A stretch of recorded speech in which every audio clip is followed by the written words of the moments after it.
you can provide hand therapy in a pediatric setting. It's a little bit harder, but it's totally possible. I'm going to share with you how. My name is Huang. I'm an occupational therapist and certified hand therapist, and I love helping therapists develop their clinical skills in hand therapy. Now, I get this question a lot. Huang, I work in pediatrics. How do I move into hand therapy?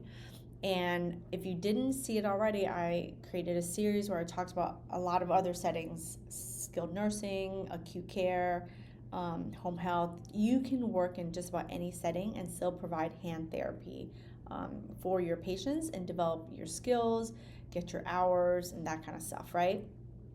Most people think of hand therapy as only being in an outpatient setting, but it's totally possible to, first of all, start to develop your clinical skills treating various types of hand and arm injuries, and pediatrics is definitely one of those areas that you can still work in hand therapy with these types of patients.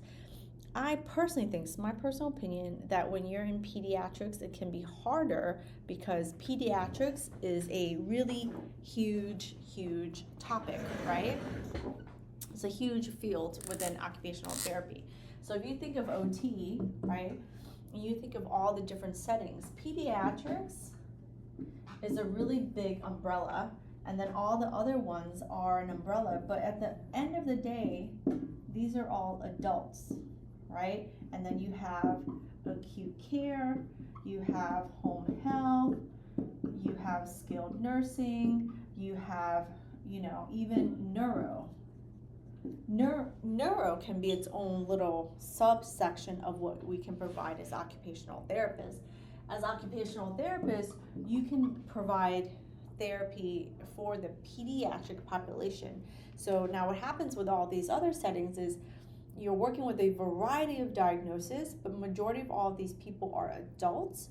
They're older adults, geriatric patients, right?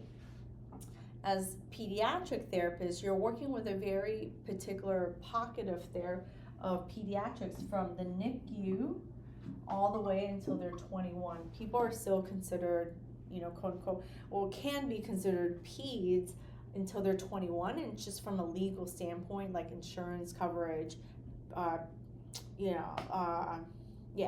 insurance coverage. I can't think of anyone else who, consider, but you can go and get surgery at a pediatric hospital up until a certain age. You can go to your pediatrician up to a certain age, just because from a political standpoint, but pediatrics has its own umbrella. And so if you're trying to become a certified hand therapist, or you want to move into hand therapy and you're working in pediatrics, is it doable? It is, but it is harder for you. And so if you've seen any of my other videos, I encourage you, if you're in pediatrics, try to get a position working with adults, and then you can also move into outpatient. You can also work in pediatrics and go straight into like outpatient or adults outpatient if you do it this way, right? And I've helped a lot of therapists move from pediatrics into outpatient hand therapy, become certified hand therapists. But here's the thing, is to become a certified hand therapist, you have to have your years and you have your hours, right? My therapist was in pediatrics, did pediatrics, and then, moved into outpatient. So is it possible? It is possible. In the NICU, you're going to see kids with like hand and arm congenital deformities and things like that. They all have, they can have different types of problems, brachial plexus types of problems. I worked with kids that were born without certain segments of their hand, things like that. So, but it's so specialized. There's not that many people who can get into acute care because it's such a small like niche essentially. And a lot of times in the NICU, it's usually paired with acute care, right? So, that's how I got into the NICU and working with some kids, was because I was in acute care. And in acute care, you have a lot of flexibility in your schedule because NICU babies need flexibility. You can only treat them right before they're feeding. So you can't just go and interrupt these little babies trying to get their sleep, right? Because they're developmental wise. And then there's a lot of medical issues. And then peds can go all the way, not just in age, but here's the thing, is in diagnoses. So if you're working with kids and you're working in a general outpatient setting where you get to treat various pediatric kids, some of them have trigger thumb, some of them have distal radius, some of them fall and have arm fractures. And so if you're in a pediatric setting where you're working and having a chance to work with a lot of kids with orthopedic types of issues, you're more likely to be able to develop your clinical skills faster, better, easier, get your hours so that you can sit to become a certified hand therapist. And as a certified hand therapist, you can specialize with just kids. But if you want to study to become a certified hand therapist, you have to know all of the adults. You have to know the whole range, right? So even though I don't consider myself a pediatric therapist, do I treat kids with hand and arm injuries? Yes. Have I before becoming a CHT? Yes. Do I now as a CHT? Yes. But do I sit there and do it full time? No. But I know what to do when those kids come in and have X, Y, and Z problem. Just like if you work only with kids, you have to know them from an adult version in order to pass the exam. After you pass it, you can look that shit up, right? But if you are working in pediatrics and you're all sensory integration, behavioral, autism, that type of peds is really, really challenging to do your hand therapy treatments, develop your clinical skills. So, with that, I think that you have to move into a different type of position to be able to practice and do more hand therapy. But here's the thing, is that you just have to start. You just have to start taking classes that will help you have an understanding of anatomy, understanding the nature of the tissues, understanding the nature of the injuries, right?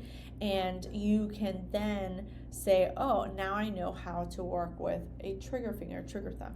Kids with trigger finger and trigger thumb are completely different than adults that have it. So just that understanding alone, when I get calls or I work with kids that have congenital trigger thumb and trigger finger, it's not that much therapy, but do I need to know how to splint? I do need to know how to splint. I need to splint them. And then I teach the family what to do, which is just, stretch and, just massage that area a little bit. It's not that much, right? You're working with adults with trigger fingers, totally different. With pediatrics, the parents are essentially waiting for the time when their kid's older before they have the surgery, because therapy isn't necessarily going to make it go away. Sometimes it does. I worked with a kid that we made them several splints. They did their own thing, and they didn't have to have surgery. But most kids, like, it's congenital, like, it requires surgery. They're just waiting until they get older, right? And an adult, you're just treating it completely different. Yes, are you doing the splint? Yes, but with adults, you can really more likely to avoid the surgery than with kids. Those are the nuances. Those are the things that you're learning about, right? So if you're working in peds and you have a patient who has hand pain, you have a patient who has hand weakness, you have a kid who cannot write, all of that, you can work to learn more about the hand and arm. So we just had a kid. Thank goodness my therapist has experience with working with kids, and she did amazing with this little girl. This little girl was actually a patient of mine. She came in because her hand was hurting. I treated her I want to say 3 years ago. She came in, her hand was hurting, and then the dad was like, I don't know. And then a couple weeks, she found she broke her wrist. So then the dad was really worried now that this hand was even going to be weaker. So he came in, we worked together, and I wasn't even working with the broken wrist because kids regain their range of motion really fast. I was working with a lot more strength. So I worked some strengthening. I did some weight bearing, proprioceptive test exercises, weight bearing, things like that.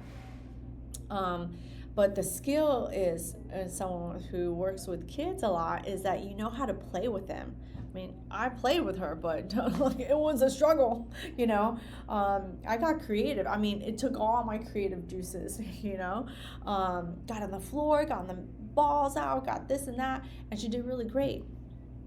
And then 3 years later, she comes back, and the dad's like, she's about to go into school into a grade where she has to do a lot of writing, and her writing was not good. Her hand was hurting after so much time, and so my therapist started working with her and started working on very specific strengthening program, right? Working on a certain amount of modifications. So you have to, as a pediatric therapist, you know how to hold, you know how you're supposed to hold the pen, the adaptive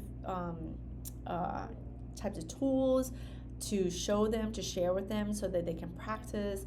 And that all is hand therapy. It's just a little bit different. So knowing kids and knowing hand therapy paired with understanding the anatomy and the biomechanics of the hand and arm made for a really, really great combination of getting the skill, of getting the results that the patient wanted. So she did a before and she did an after on the writing, and the kid was able to not have pain after writing. And when she came in, she had pain with writing of only, like, let's say 10 or 15 minutes. By the time she was done, she was going to school, and she was able to write for the whole day. Those are goals, man. And if you work in pediatric, you get to combine your knowledge of like how you work with kids, what are some of their problems, what are some of their deficits, some of the modifications that you could do, handwriting. And then if you understand and know how the arm works and how you can strengthen it and how you can provide little tactile cues, outside tactile cues so that they can strengthen better, I mean, you are gold, right? So from a hand therapy and pediatric combination, it can be harder for you, I think, in my opinion, than working already with adults. But that doesn't mean you can't transition. It just means that you have to put some effort into transitioning, because now you have to take what you know about Peds and then take only the information that is useful, because not all of the information is useful. If you spend a lot of time working with kids with behavioral issues, autism, sensory types of issues, that information doesn't really translate with adults, but you can go into a position and say, hey, I don't have a lot of experience, but here's how I did work with some kids with hand issues, and then here is what I've done to develop my hand therapy knowledge so that if you hire me, I can do the job, right? You need to transition from pediatrics into adult hands, because when you do adult hands, you can do Peds hands, right? If you can do adult hands, you can do Peds hands. You can do hands of any caliber. But you have to start taking the classes. You have to learn the anatomy. You have to learn the techniques and the diagnosis and the skills that are required for providing hand therapy in order to transition. So when I am interviewing therapists who have a pediatric background, that's what I'm looking for. I'm looking for how can you take what you currently know and apply it into my setting, right?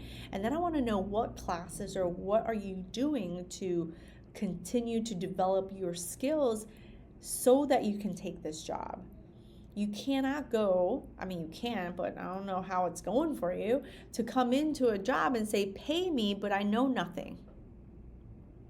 Pay me, but I know nothing. I don't know how to do it. Please pay me, and then you also show me. That's a really hard ask. I'm just saying, Can you do it? If someone's desperate enough, they'll hire you, but then you'll feel like shit, right? You will feel like shit because you don't know what you're doing. So, develop your clinical skills. If someone's asking me what what class would be really good to get started, honestly, foundations will help you, but foundations will help you also as you're ready to apply, right? Take the class, you'll learn all what you have to do to see a patient, to evaluate a patient. Evaluation is really important because you have to be able to evaluate the patient, whether they need a full-blown evaluation or you're coming in and they give you a caseload. You have to know what to do with them. That's an evaluation. You have to evaluate the situation. So knowing how to evaluate, knowing the questions asked, knowing the clinical things, knowing how to just do some treatments. And so the treatments would be the manual aspect. How to mobilize a joint, how to move scar tissue, how to move tissue, period, how to understand the nature of the injury, the types of surgeries. Manual therapy on demand for the hand and upper extremity will provide you that basis. If you want to be more proactive, then the mentorship program is the best place. And some of my students who moved from pediatric into hands start inside or join the mentorship program because it gives them a lot more support, and there's a ton of on-demand learning in there as well, but it just allows you to see the various different types of injuries and how you can provide treatment. So it gives them an example that they haven't had before because they've been only in peds. Let me know if that makes sense, if you have any questions around it. But you can provide hand therapy in the pediatric setting. And if you're looking to be more of the hand therapist or to become a certified hand therapist, it really just comes down to developing your clinical skills. You may be required to switch positions, jobs that will help you get closer to those goals. If you're a pediatric orthopedic therapist, right, it will be easier for you because you have the experience. You're just working with smaller people. But when you're studying to become a certified hand therapist, because you have your years and hours, you have to know adults, even if you don't treat it, right? Those are the rules. I didn't make it up. I'm just sharing with you so that if you want to become a certified hand therapist, if you want to move more into an outpatient setting or to work with adults, that's how you do it. You got to develop your clinical skills, get that resume up and going, and then apply for those jobs and then start working. Let me know if you have any questions. Leave them below for me and I'll be able to answer them, make more videos for you just like this. And the links that you need are all below for you.